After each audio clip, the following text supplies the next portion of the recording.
Me and my friends, we protested everything. We made a ton of mistakes. We argued with each other. We weren't intersectional enough. We called our meetings powwows. Oh no. But you're glad you did it all, right? Of course. What are you gonna do, nothing? Amy, you not only co-star, but this marks your second feature film as a director after Wine Country. You also did some episodes of Parks and Rec. I'm telling you things you already know. What was it that spoke to you about this story that made you also want to direct it? Well, the source material, the book that it was based on by Jennifer Mathieu, was this kind of beautiful story where it took on a really big idea and brought it down to a human level. And I was interested in how to talk about activism and staying focused and like finding your voice and sharing it with the world, how you could tell that in a human way. So I liked the message behind it. I also was drawn to the characters. I really related to a lot of the young women in the story, and then of course the mom. And I was just excited about trying something different, and it was such an awesome experience. There have been so many movies made centered in high school over the years, but I don't think we've ever seen a story told like this where it's centered so squarely on these girls fighting against sexism, fighting against the patriarchy, and it feels like it just in general, it's defying tropes, high school movie tropes throughout it. Did this feel like very fresh terrain to each of you? I think we wanted to try to have like all of these characters almost represent a point in a line where you could stay connected and active. So some characters were, really focused on the problem at hand and making change happen. Some characters were really enmeshed in the system, feeding the evil parts of it. And then everyone falls in the line in between. So the hope is that some of these tropes or stereotypes or the way people interact in the world gives you some sense of where do you fall on that line, and can you push yourself? Can you push yourself to go a little bit farther?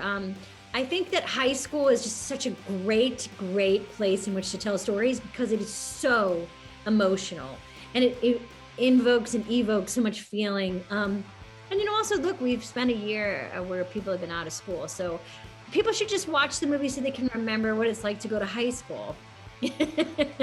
That's also a reason why I'm excited that it's coming out. I think most of the films that we've seen in mainstream media mostly depict white, cis, straight people and their experience. And I think for so many people, especially people who come from disenfranchised and marginalized communities, they feel so often sheltered and that, there's no one like them. So this movie is certainly different. It tells an incredible story that is one, enjoyable and fun to watch, but also one that emulates true authenticity and represents so many different types of people from different backgrounds. I think for so long, teen movies or specifically movies about women have feed into stereotypes and give us these tropes and exhibit women tearing each other down rather than empowering each other. So the fact that we get to be a part of this adolescent film that really wants to put a name to certain social injustices and oppression such as misogyny and taking down the patriarchy, and gives these beautiful themes such as unity in such a multidimensional ways. If you keep your head down, I'll move on and bother somebody else. Thanks for the advice.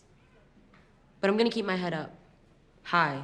This is a story about a 16-year-old who not only takes on her high school, but really toxic societal norms in general. What do you guys think adults in 2021 in general can learn from today's youth, from today's Generation Z? I mean, I feel like the universal thing is empathy. And I think it's something that can be taught with every generation because I think it's something that can be forgotten. I think a lot of people start off, you're young and you're wide-eyed and you feel wholeheartedly and you're empathetic, and sometimes that can be eroded and worn down. And I think that's something that constantly needs to be pushed and relearned. And I think this movie really does kind of teach people how to empathize or rediscover that part of them. I feel like sometimes too, maybe people who are older have lived under these systems for such a long time, and maybe they've been compromising parts of themselves for such a long time because they believe that these things are the way that they are always going to be. And I think that like with new generations, people have these frustrations and they're willing to challenge them because they don't want to have a life in which they are always being oppressed, and they want to fight for the people around them. I'm excited for adults to watch and to look and to be like, wow, okay, maybe we should be listening a little more and creating change because this isn't okay.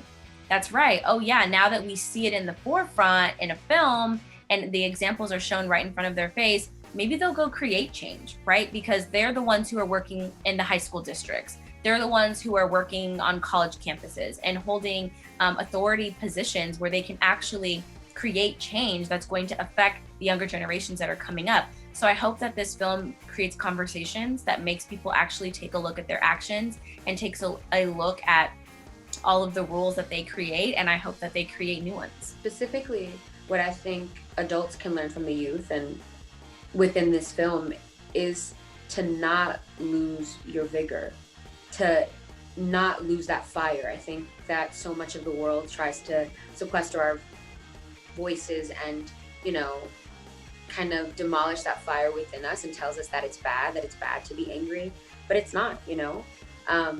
I think it's learning about navigating through the world and using that rage to progress you and wanting to change things. I definitely think it's important for parents to talk to their kids and vice versa, because everybody complains about millennials and Gen Zers and how we're entitled and how, you know, we're this and we're to that. But I think it's more about just the natural evolution of the human species and having compassion and empathy for one another. And even, you know, the discussions I've had with my parents who are super liberal and super cool, there are some things, of course, that I'm still learning from them and that they still learn from me. So I just think, you know, having those conversations and it not posing as a threat is important. And coming from a place of love is definitely important.